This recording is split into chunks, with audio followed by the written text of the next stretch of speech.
안녕하십니까. 박형철의 노아방주 방송을 시작하겠습니다. 오늘은 하나님 나라의 비밀에 대해서 전하고자 합니다.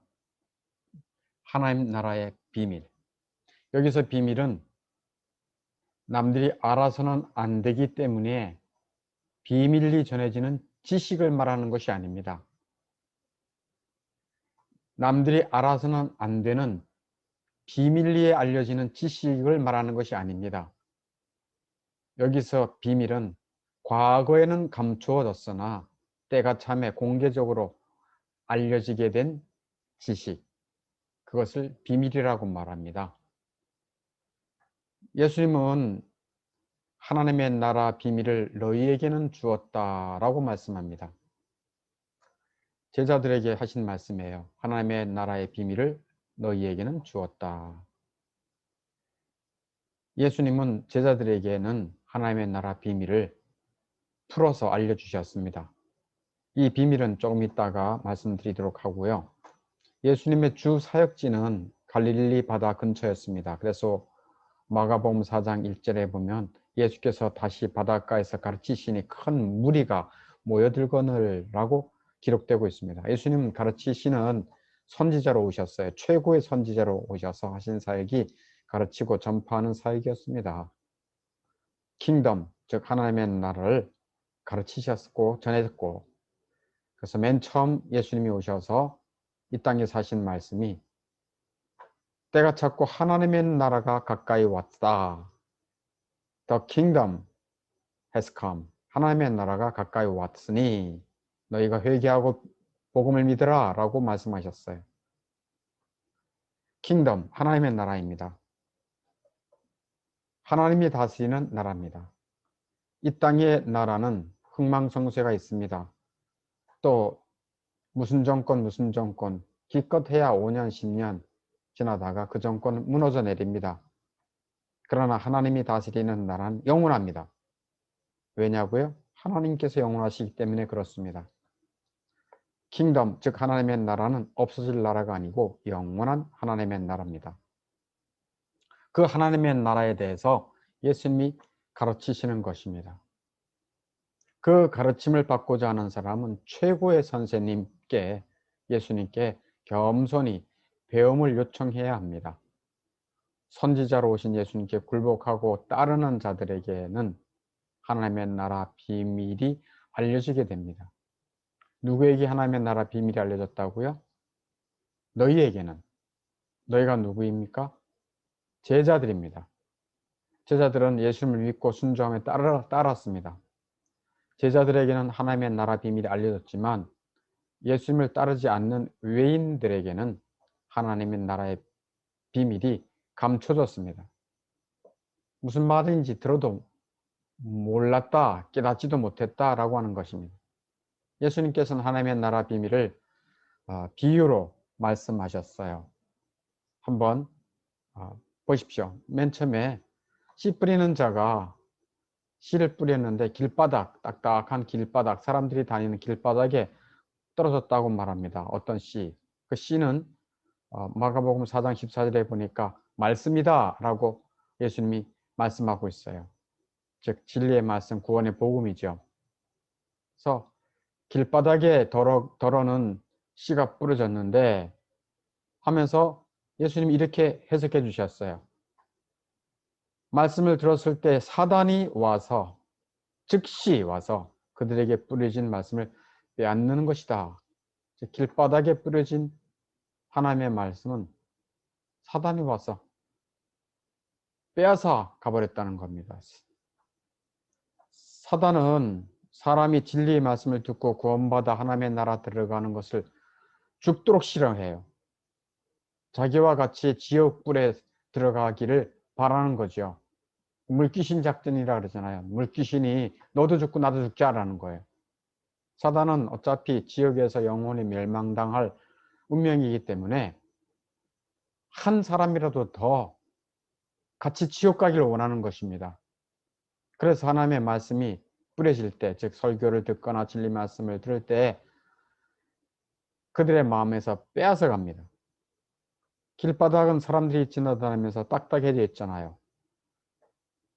그래서 길바닥에 뿌려진 씨는 사람들을 발에 밟힙니다. 진리의 말씀이 무시당한다는 것을 알 수 있어요. 설교를 무시하고 진리의 말씀 가르침이 무시당하는 것이 세상입니다. 사단은 사람들의 마음을 완고하게 교만하게 만들어 말씀이 들려지지 않도록 무진장애를 써요. 길바닥은 이성으로, 사람은 이성적이잖아요. 이성으로만 말씀을 판단해서 들으려고 하기 때문에 들려지지 않아요. 인간의 이성은 하나님을 믿는 것에 적대적입니다. 이성을 가지고는 보이지 않는 영원한 나라를 알 수가 없어요.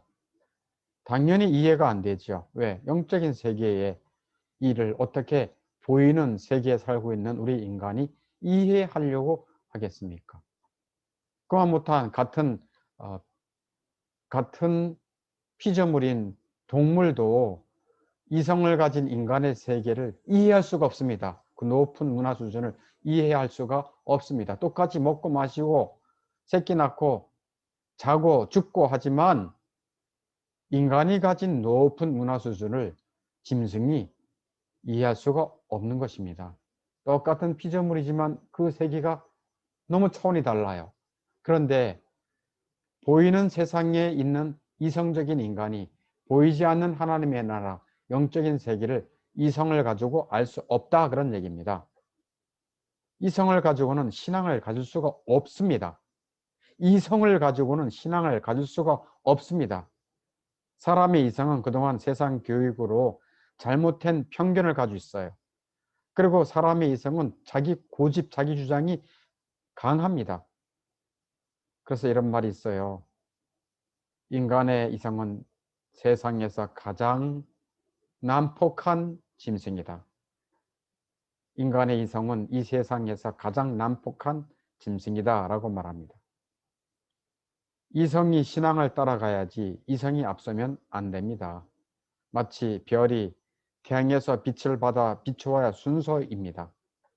햇빛이 별에서 빛을 가져오지 않습니다. 태양이 순서입니다. 태양에서 별이 빛을 받아 비추는 것입니다. 마찬가지로 신앙을 따라가야 변화된 이성이 영적 세계를 이해할 수가 있어요. 이성적인 사람에게는 하나님이 하는 일이 다 어리석어 보입니다. 하나님이 공의로우시다. 그래서 하나님의 공의가 뭡니까? 죄는 반드시 벌하는 것 아니겠습니까? 공정하게 재판하는 것이죠. 하나님의 공의를 입증하기 위해 자기 아들 예수 그리스도를 십자가에 처참하게 죽게 한 것은 이성적인 사람들은 어리석은 일이라고 생각합니다. 하나님 아버지는 눈물도 사랑도 없는 냉정한 하나님이라고 생각합니다. 그렇지 않습니다. 이성을 가지고서는 하나님의 공의, 하나님의 사랑을 다 알 수가 없습니다. 고린도전서 2장 14절 보니까 육에 속한 사람은 하나님의 성령의 일들을 받지 아니하나니 이는 그것들이 그에게는 어리석게 보인다라고 말합니다. 지난주에 제 대학 동창 친구를 만났어요. 그 대학 동창은 모 대학교 환경공학 교수인데 제가 대학 다니면서 전도한 친구입니다. 그때는 그 친구가 불교 신자였습니다. 근데 나중에 그 친구가 예수님을 믿게 되었어요. 그러면서 하는 소리가, 야, 내가 소경인 것을 몰랐어. 소경이 내가 어떻게 눈을 뜨겠니? 내가 박목사제예요. 박목사랑 같이 이렇게 하나님에 대해서, 하나님의 나라에 대해서, 죽은 다음에 영원한 나라가 있다는 것에 대해서 이렇게 허심탄회하게 얘기할 수 있다는 것이 참 신기하지 않냐? 나는 내 대학교에서 대학 교수들과 이런 얘기를 할 수가 없어.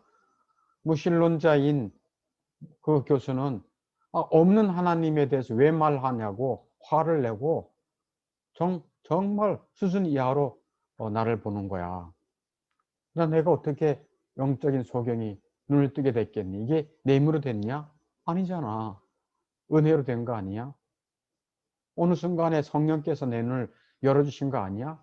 그러니까 하나님을 믿고 하나님의 나라 천국이 있다는 것을 믿고 박 목사는 이렇게 얘기하잖아 하면서 영적 세계의 눈이 열려졌던 것을 말하는 거예요. 자기가 정말 몰랐다는 거예요. 소경이었다는 거예요. 아무것도 몰랐다는 거예요. 성경에도 그런 말씀을 합니다. 고린도전서 2장 9절에 하나님이 자기를 사랑하신 자들을 위하여 예비하신 모든 것은 눈으로 보지 못하고 귀로 듣지 못하고 사람의 마음으로 사람의 이성으로 생각하지는 못한다. 영적인 세계는 눈으로 보지도 못하고 귀로 듣지 못하고 사람의 이성으로도 생각하지 못한다. 그럼 어떻게 볼 수 있느냐? 고린도전서 2장 10절에 오직 하나님이 성령으로 이것을 우리에게 보이셨으니 성령은 모든 것 곧 하나님의 깊은 것까지도 통달하시느니라. 성령께서 우리의 눈을 열어주셔야 영적인 세계를 볼 수 있다는 겁니다. 예수님이 하늘에서 내려온 하나님이신 것을 알 수 있다는 겁니다. 예수님이 나 같은 죄인을 위해 십자가에 대신 죽으셨다는 것을 알고 믿을 수 있다는 것입니다. 길가밭은 이성적인 생각으로 이성으로만 영적인 세계를 알 수 없는 밭이 이성이 강한 자들의 마음밭입니다. 단단하게 편견으로 굳어진 이성적인 마음밭이죠. 그 마음밭에는 하나님의 말씀이 떨어져도 다 새가 와서, 즉 사단이 와서 빼앗아가 버립니다. 그래서 구원받지 못하도록, 믿지 못하도록 영적인 세계가 무슨 영적인 세계가 있어 죽으면 끝이지 라고 생각하면서 결국 사탄과 함께 영원한 지옥으로 떨어지게 만든다는 것입니다. 두 번째 밭이 있어요. 돌밭입니다. 마가복음 4장 5절에 돌밭에 떨어짐에 흙이 깊지 아니하므로, 살짝 흙이 있는데 그 밑에는 돌이라는 거, 돌. 그러므로 뿌리가 없으므로 말랐다라고. 왜? 돌이니까 뿌리를 낼 수가 없잖아요. 그래서 예수님은 이렇게 해석해 주십니다. 그 속에 뿌리가 없어 잠깐 견디다가 환난이나 박해가 일어나는 때에는 곧 넘어지는 자요 라고 말씀합니다. 말씀을 들을 때 잠깐 기쁨은 있어요. 감동도 있어요. 그러나 자기 삶에 환난이 닥치거나 박해가 있을 때 배교하는 자다라고 말합니다. 교회를 떠나는 자다라고 말합니다. 초대교회에 로마 박해가 있어서 예수 믿는 자들을 박해하고 또 경제적으로 불이익을 주는 환난을 겪기도 했어요.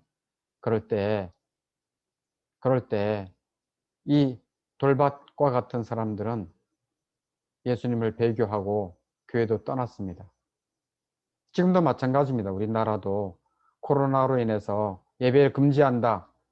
또 사람, 가족을 포함해서 교회 나가지 말아라 라고 환난과 박해가 있을 때 교회를 떠나는 자들이 있습니다. 신앙을 버리는 자들이 있어요. 이 돌밭 마음의 사람들입니다. 이런 자들은 결실이 없습니다. 영원히 멸망당할 존재들이죠.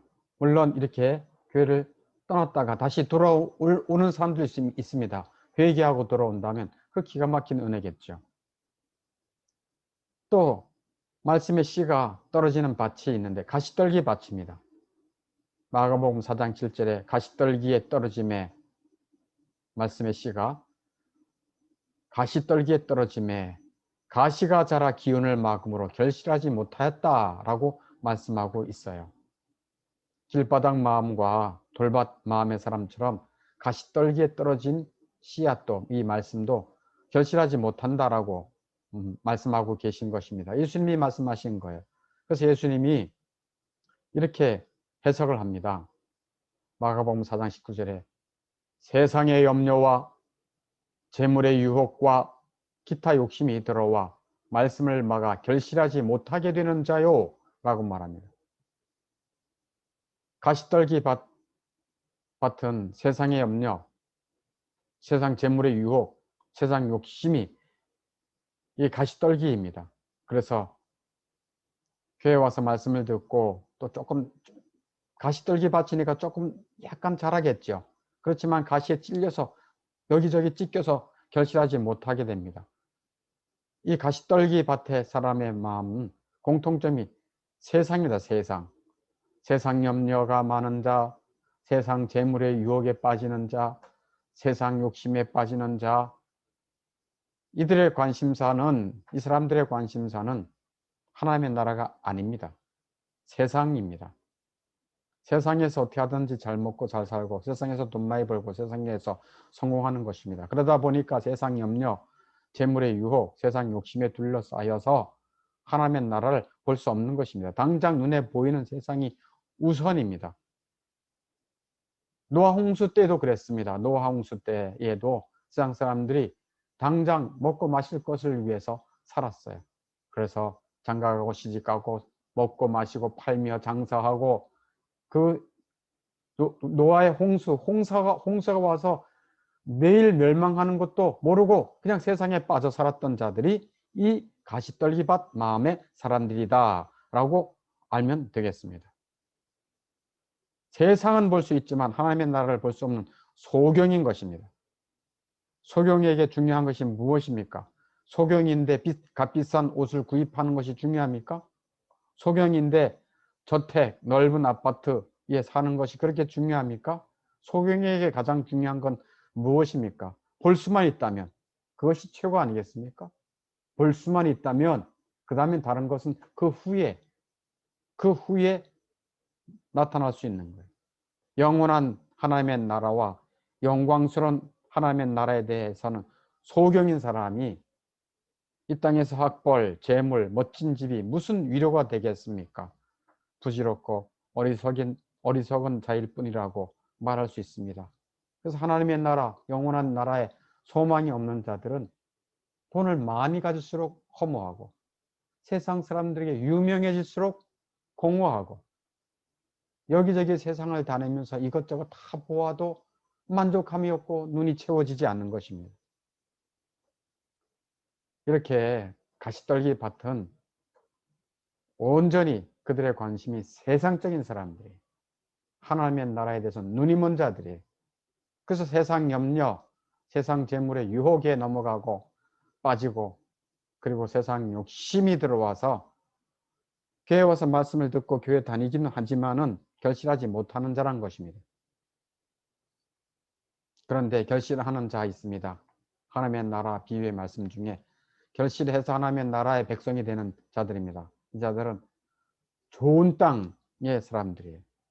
예수님이 말씀합니다. 마가복음 4장 8절에 좋은 땅에 떨어짐에 자라 무성하여 결실하였으니 30배, 60배, 100배가 되었느니라 라고 말합니다. 이게 감자밭입니다. 감자밭. 감자를 심으면은 감자에 싹이 나서 잎이 나서 열매가 땅속에 주렁주렁 맺히는 겁니다. 얼마나 많이 맺히는지 몰라요. 여기 감자 하나를 심는 것도 아닙니다. 감자는 심을 때 쪼개서 심어요. 감자 하나를 3조각, 4조각 내서 이렇게 땅에 심어요. 그럼에도 불구하고 억수로 많이 맺혀지는 게 감자 열매입니다. 벼농사할 때도 억수로 많이 맺혀지죠. 30배, 60배, 100배 결실을 맺습니다. 좋은 땅에 씨를 뿌릴 때. 예수님은 좋은 땅에 좋은 땅이 어떤 땅인가를 누가복음 8장 15절에 이렇게 말씀하고 있어요. 좋은 땅에 있다는 것은 착하고 좋은 마음, 착한 마음이라는 얘기예요. 좋은 마음. 근데 이들은 말씀을 듣고 말씀을 잘 듣는 자예요. 그리고 지키고 순종하는 자고, 그 말씀대로 살아가려고 인내함으로 결실하는 것입니다. 인내로 결실하는 거예요. 끝까지 인내하는 거예요. 아니 좋은 열매를 맺으려고 해도 땡볕에, 또 홍수에, 소나기에, 또 그 건조한 기간을 다 지나지 않습니까? 그래서 끝까지 인내해야 결실하는 것입니다. 신앙생활을 잘 하는 것은 이렇게 환난, 어려움, 유혹 등이 왔을 때 잘 인내하는 자들, 진리 말씀 듣는 것 좋아하고 지키고 순종하고 이런저런 환난 받기 유혹을 인내하여 결실하여 하나님의 나라에 들어가는 자들이에요. 좋은 땅은 오늘 성경에서 어떤 사람입니까? 너희들을, 하나님의 나라 비유는 너희들에게는 알려졌다. 너희가 누굽니까? 제자들이에요. 제자들은 예수님이 가르치신 하나님의 나라 비유의 말씀을 알고 믿고 결실한 자들입니다. 그러나 외인들은 듣긴 들어도 깨닫지 못했어요. 믿지 않았어요. 하나님이 택하신 자들에게는 하나님이 은혜를 주셔서 진리의 말씀을 깨닫게 하시고 믿어지게 하시고 순종을 싶어하고 예수님을 따라가게 합니다. 그 마음이 그래요. 주님을 주의 말씀을 들으면 이게 다 와서 닿는 거예요. 완고한 마음이 없어요. 좋은 마음이고 착한 마음이고 말씀을 듣고자 하고 그래서 하나님 아버지께서 예수님을 보내주셔서 죄인된 나의 죄를 사하시기 위해 십자가에서 죄값을 치르셨구나. 정말 하나님의 사랑이 놀랍구나. 예수님을 희생하시기까지 하며 나 같은 죄인을 구원하시려고 하시다니. 그리고 하나님께서 예수님을 보내주셔서 하나님의 나라 비유를 가르치시고 그 하나님의 나라를 전파해 주셨구나. 하나님 감사합니다. 최고의 선지자 예수 그리스도여 감사합니다. 더 진리를 알기를 원하오니 가르쳐 주십시오. 은혜를 주십시오. 내 육신적인 이성이 아닌 성령의 은혜로 보고 믿고 듣게 해 주십시오. 이런 마음을 갖게 됩니다. 여러분 마음은 어떻습니까? 오늘 이 영상이지만 비록 하나님의 나라 비유의 말씀을 듣고서 완고한 마음이 생겼습니까? 뭐 저런 거짓말 같은 이야기가 있어 하고 적대적입니까? 이런 말은 어떻습니까? 아니면은 착하고 좋은 마음으로 그렇구나. 예수님이 그래서 이 땅에 선지자로 오셨구나. 그리스도로 오셨구나. 나 같은 죄인의 죄값을 치르기 위해 죽으셨구나. 그 하나님의 사랑을 나타내 주셨고 하나님의 예수님을 심판하심으로 십자가에서 죽이심으로 공의도 나타내 주셨구나. 정말 이런 지혜가 어디 있단 말이야. 최고의 선지자 그리스도여 겸손하게 무릎 꿇습니다. 예수는 그리스도이십니다. 구원자이십니다. 영원한 왕이십니다. 저 같은 죄인 용서해 주시고 그 영광스러운 나를 백성으로 가족으로 삼아 주시옵소서. 그런 마음을 가지고 주 앞에 무릎 꿇는 자는 복됩니다.